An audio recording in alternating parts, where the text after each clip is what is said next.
दोस्तों, आज तो समझ में आ गया होगा किस चीज़ पे बात करने वाले हैं। देश का तापमान अभी बहुत ज़्यादा बढ़ा हुआ है, मगर एक चीज़ समझ में आया इनसे, ज़िंदगी में कभी कोई चीज़ गलत नहीं करना। अगर गलत करोगे, तो वो एक गलत को छुपाने के लिए और 100 झूठ बोलना पड़ेगा और गलत में घुसते हुए चले जाओगे। आज हमारा इलेक्शन कमीशन का वही हाल है। न इसको आगे बढ़ा जा रहा है, न इसको पीछे हटा जा रहा है। ये क्या गलत किया है, उसको छुपाने के लिए एक से एक गलती किए जा रहा है। कभी वोटर लिस्ट छुपा रहा है, कभी कुछ छुपा रहा है, कभी ऐसा बात करता है लगता है कोई पॉलिटिकल पार्टी बात कर रहा है। विपक्ष मिलना चाहता है, सही से मिलना नहीं चाहता वो। कोई अगर आरोप लगाया है तो उसपे अगर अगर वो सच है तो उसमें प्रेस कॉन्फ्रेंस उसको करना चाहिए, वो करता नहीं है। और सबसे मज़ेदार बात तो ये है कि सुप्रीम कोर्ट को नहीं मान रहा है। अगर आज कोई विपक्ष का नेता बोल देगा हम सुप्रीम कोर्ट को नहीं मानते हैं, ये जो गोदी मीडिया है, नाबालिग मीडिया, ये उसको देश में जीना हराम कर देगा उसके लिए। 24 घंटा वही बात चलेगा और वो मीडिया के बुक में लिखा हुआ चला जाएगा। कभी भी बात होगा तो वो उस बात को उठा के लेके आएगा। अब ये इलेक्शन कमीशन को देखिए, विपक्ष कोई बात पूछ रहा है, जवाब नहीं देना चाह रहा है।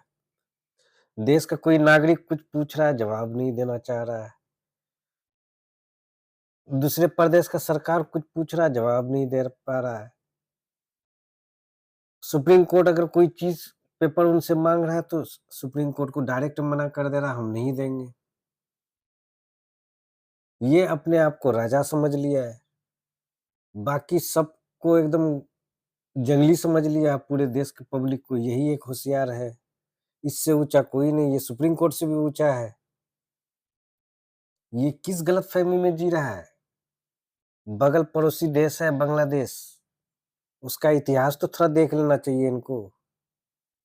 इधर हाल-फिलहाल में बांग्लादेश का जो इलेक्शन कमीशन पूर्व इलेक्शन कमीशन को पकड़ के जेल में डाला है।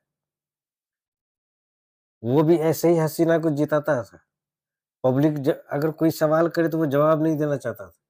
उसको उठा के जेल में बंद कर दे रहा था। और अभी शेख हसीना भी कहाँ है और इलेक्शन कमीशन भी कहाँ है। वो भी देश से ऊपर समझ लिया था अपने आप को और ये भी देश से अपने आप को ऊपर समझ रहा है। अरे इसमें इंसल्ट का कोई बात नहीं है। अगर आपसे आप तो कोई गलती हुआ है, पब्लिक के सामने में बोल दीजिए ये देश बहुत बड़ा है और यहाँ का आदमी का दिल भी बहुत बड़ा है।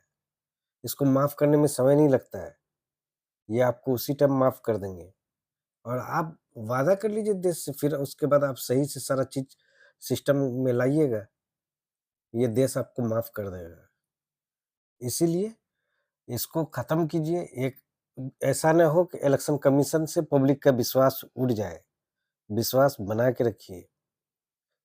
ठीक है दोस्तों, मेरा यूट्यूब चैनल है दोस्तों, बोलो इंडिया 92 नाम से। उसको ज़रूर सब्सक्राइब कीजिए और इसमें भी कमेंट कीजिए, लाइक कीजिए। कैसा लग रहा है थोड़ा बताइए हमको। अगर इसमें कुछ चेंजिंग लाना है तो वो भी बताइए, हम ज़रूर चेंज लाएँगे।